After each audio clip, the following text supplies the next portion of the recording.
Voilà. Merci beaucoup, Karine. Bonjour à toutes et tous. Donc, je suis Charles Gresset, agent général Gann Assurance et Risk Manager. Voilà. Donc, l'épisode 3, c'est le statut du dirigeant et plus spécifiquement, on va parler en fait des carences des régimes sociaux pour les dirigeants qui sont en statut profession libérale. Parce que on parle en fait de statut, parce que forcément, comme vous le savez, en fait, il y a peu de choses qui rejoignent en fait un statut de notaire par rapport à un architecte d'intérieur. Et donc, c'est pour ça qu'on va parcourir les différents statuts sur le volet prévoyance de profession libérale. Donc, juste un dirigeant, c'est quoi?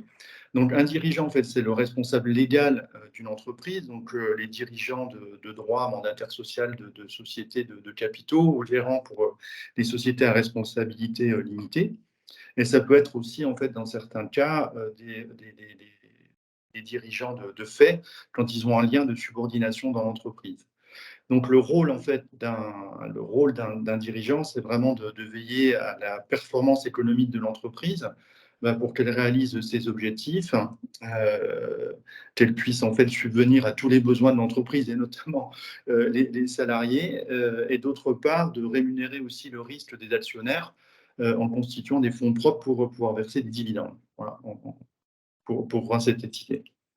Donc, quand on parle en fait de dirigeants en profession libérale, le point qui est important, c'est toujours partir de la caisse professionnelle de retraite, parce que la caisse professionnelle de retraite pour un agent d'assurance, pour un expert comptable ou un infirmier, ce ne sont pas du tout les mêmes règles et ça ne répond pas aux mêmes obligations entre la CAVET, la CAVAMAC, la CARPINCO. Et encore, les professions libérales, pardon, en fait, qui sont restées en fait dans ces régimes normalisés, ce sera beaucoup moins compliqué en fait pour ceux qui ont décidé de partir en fait sur le régime de la sécurité sociale des indépendants, puisque avec le plan de transformation, enfin le plan de refonte des retraites, on va avoir quand même pas mal de questions ou de confusion sur le transfert de droits, les nouvelles règles de cotisation et autre chose. Donc, sur les différents statuts juridiques, on a le nom propre. Donc, en nom propre, donc ça, vous connaissez parfaitement, hein, c'est sur les professions réglementées, notamment dans le médical, par exemple. Donc, ça, en fait, on est sur la profession libérale à titre individuel, en entreprise individuelle, sur la profession réglementée ou non réglementée.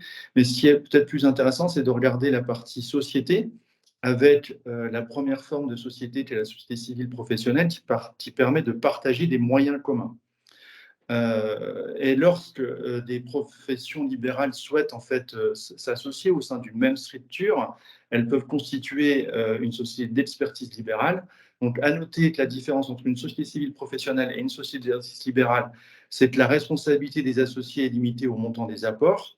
Et il est possible d'accueillir majoritairement des associés qui n'exercent pas d'activité dans la société, simplement pour apporter des fonds et développer en fait le projet.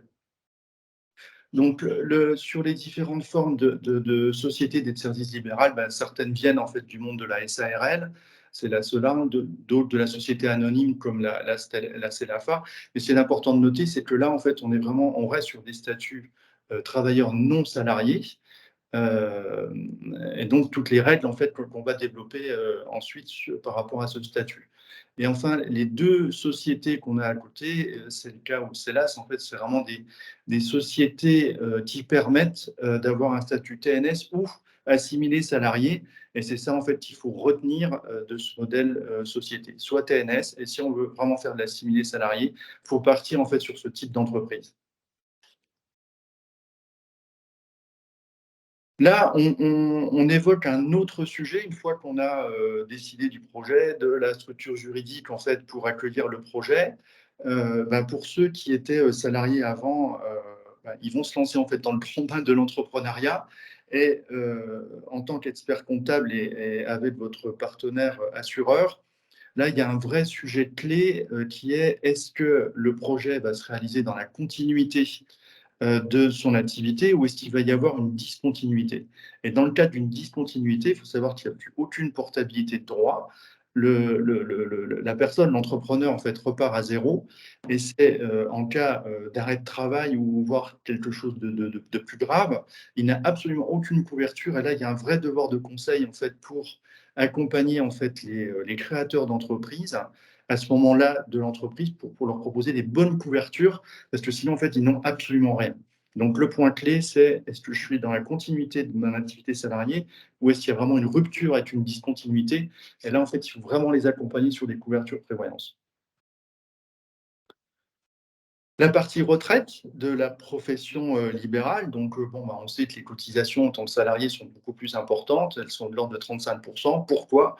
Parce que quand on est une profession libérale, travailleur non salarié, ben, on voit en fait que le montant à la retraite, il est entre 30 et 50 en fait des revenus d'activité qu'on peut avoir pendant qu'on travaillait.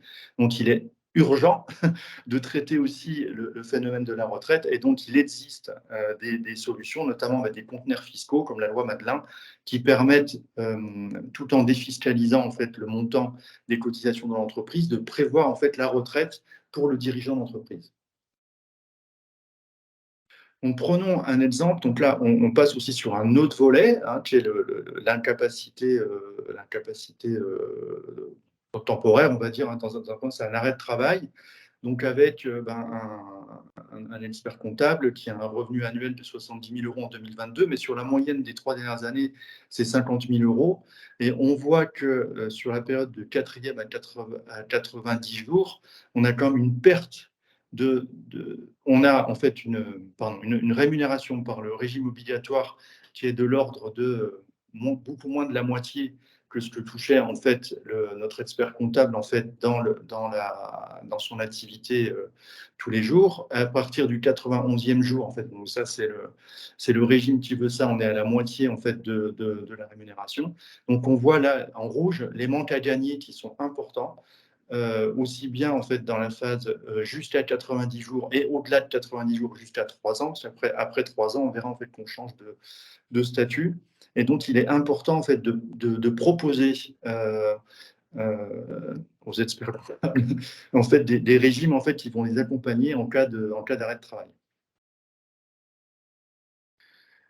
Là, en fait, on est sur un autre exemple, c'est un médecin, donc on est toujours sur le même sujet, l'incapacité. Donc on voit en fait qu'il a des revenus annuels à 80 000 € et donc, comme vous le savez, en fonction en fait des tranches de rémunération, on doit cotiser en fait sur différentes places. Et là, l'exemple en fait qu'on va prendre pour, l'illustrer, c'est, donc un médecin libéral qui a une rémunération de 80 000 €, donc ça fait, 219 € par jour et comme il cotise en fait que sur la classe A, on va voir en fait les conséquences de ça. Donc pareil, de quatrième à 90 jours, il est sur à peu près il est sur la moitié de sa rémunération, pardon. Et au-delà du 90e jour, on voit que ça chute à 70 euros, en fait, c'est-à-dire 30% en fait de sa rémunération quand il avait une activité. Donc là, en rouge, on voit bien en fait le manque à gagner est important. Et donc, pour cette profession, c'est pour ça qu'en introduction, on parle vraiment en fait de statut. Et en fonction des statuts, on voit que les régimes obligatoires en fait sont complètement différents. Il est important bah, de bien connaître en fait les statuts et de les accompagner avec des régimes de prévoyance qui soient associés un à leur statut et deux le niveau de rémunération pour que la cotisation et le contrat qu'on propose en prévoyance soient au bon niveau de manière à maintenir en fait son niveau de rémunération en fait si il lui arrive quelque chose. Donc là, en fait, on monte un peu crescendo dans la dangerosité ou la problématique, en fait, que peut arriver un dirigeant d'entreprise. Donc, là, c'est ce qu'on parle, en fait, de l'invalidité. Donc l'invalidité, en fait, on n'est plus en incapacité, on est en invalidité. Donc là, ça se passe on a toujours une dégradation, en fait, de la santé, de notre chef d'entreprise qui peut, pas reprendre ou partiellement en fait le travail. Et donc le régime de la sécurité sociale en France, en fait, il impose 3 catégories, ça va de 1 à 3. La une, en fait, pour l'illustrer, en fait, c'est l'incapacité à travailler de manière partielle. Donc ça peut être, par exemple, la première phase, en fait, d'une maladie comme le cancer. La catégorie numéro 2, bah, là, en fait, c'est une confirmation que, on n'est pas en guérison et donc on a une continuité dans dans la maladie et donc il est déclaré en longue maladie. Et puis, bah, la catégorie 3 en fait, hein, qu'on va afficher tout de suite. Donc là, en fait, c'est la catégorie 2, donc il ne peut pas travailler, totalement. Et en plus, il y a des frais, hein, puisque les personnes, en fait, ne sont plus, indépendantes.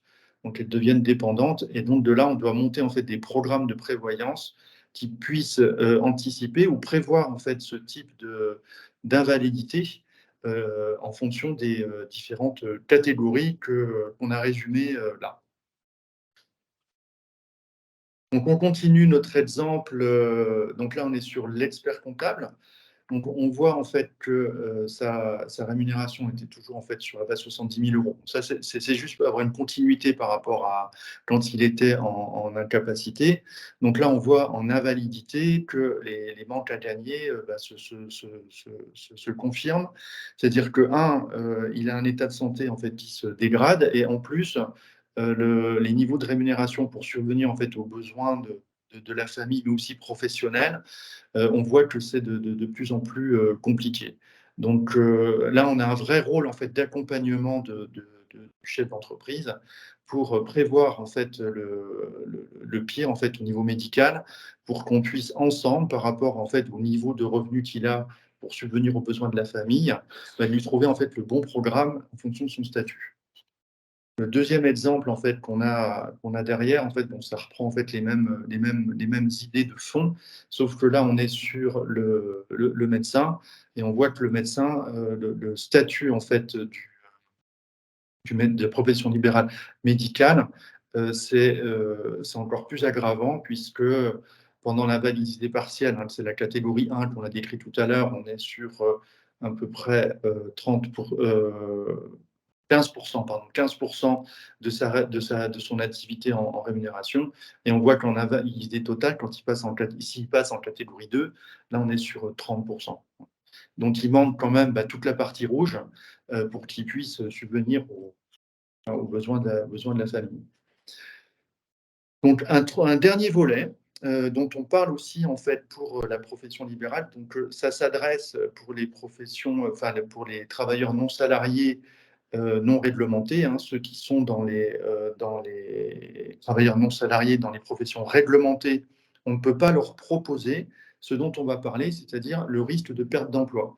L'entreprise va bien, mais le mandataire social est révoqué ou l'entreprise part en liquidation.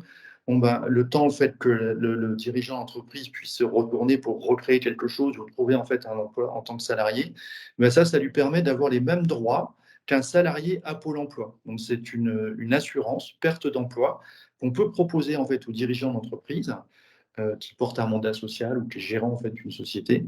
Hors métier réglementé, hein, c'est important de le repréciser, de manière à l'accompagner en cas de coup dur pour qu'il puisse relancer une activité, donc sur 12 mois ou sur 24 mois.